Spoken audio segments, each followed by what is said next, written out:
Assalamualaikum warahmatullahi wabarakatuh. Perkenalkan, nama saya Muhammad Faiz Asikin. Di sini saya akan memaparkan tugas hasil literasi saya sebagai syarat tugas literasi saya semester 2, yaitu merangkum buku teknik sipil. Sebelum itu, perkenalkan, nama saya Muhammad Faiz Asikin dari Fakultas Teknik dan Ilmu Komputer, Program Studi Teknik Sipil dengan NPM 6525 6043. Semester 2, kelas A, Teknik Sipil.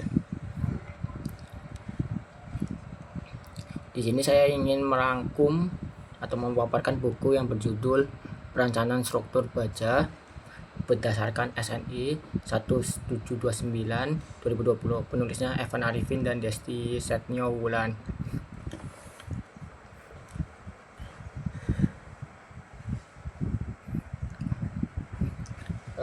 Deskripsi buku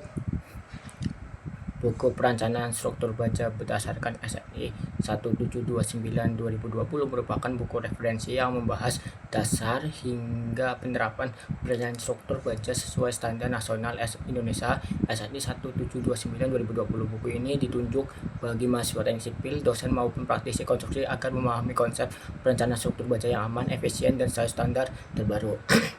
Materi disusun secara sistematik, dimulai dari pengenalan sifat material baja, konsep pembebanan, metode desain LRFVD dan ASD, hingga analisis elemen struktur seperti batang tarik, batang tekan, balok, kolom, serta sambungan baut dan las. Setiap pembahasan dilengkapi contoh perhitungan hingga memudahkan pembaca memahami penerapan teori dalam dunia konstruksi. Itu deskripsinya. Ringkasan buku. Pada bab awal dijelaskan mengenai karakteristik material baja.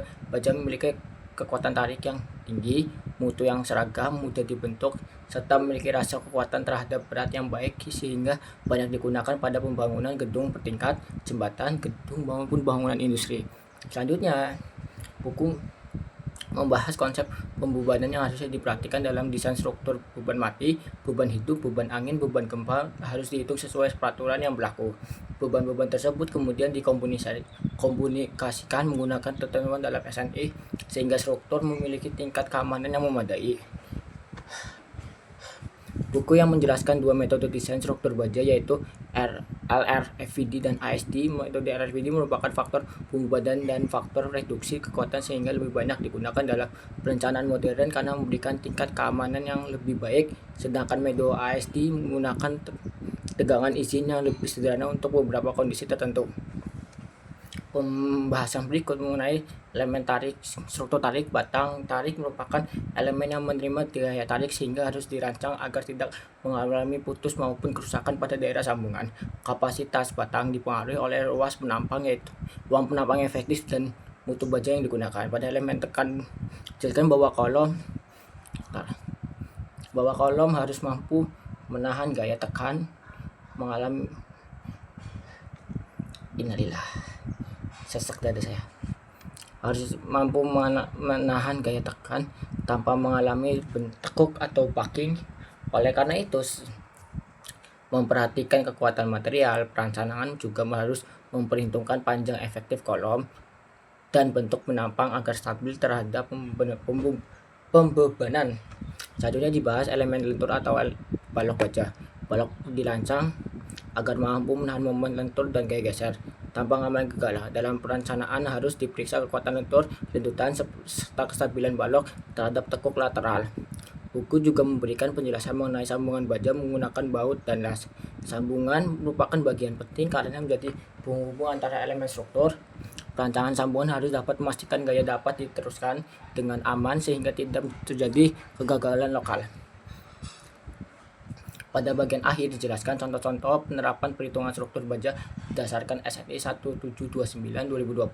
Contoh tersebut membantu mahasiswa memahami langkah-langkah desain, mulai dari menentukan beban, memilih profil baja, menghitung kepastian struktur, hingga mengevaluasi keamanan hasil perencanaan.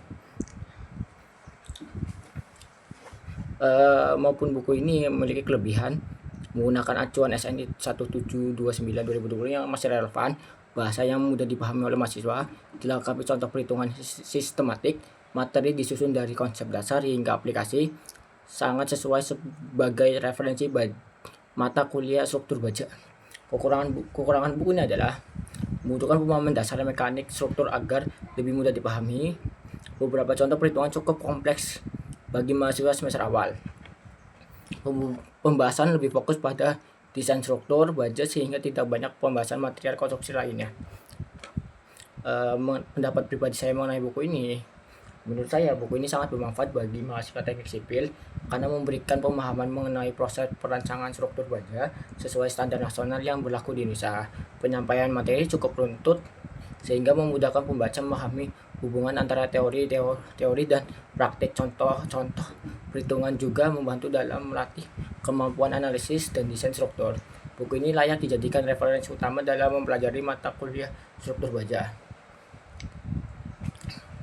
Kesimpulan dari buku perencanaan struktur baja berdasarkan SNI 1729/2020 menjelaskan konsep dasar hingga teknik perancangan struktur baja sesuai standar nasional terbaru, materi yang lengkap, sistematik, serta dilengkapi contoh perhitungan. Jadikan buku ini sangat bermanfaat bagi mahasiswa teknik, sipil, maupun praktisi konstruksi. Sehingga membaca buku ini, pembaca memperoleh pemahaman mengenai sifat material baja, konsep pembebanan, model desain, perencanaan, elemen struktur, dan sambungan baja sehingga mampu memahami proses desain struktur yang aman dan efisien. Sekian dari saya.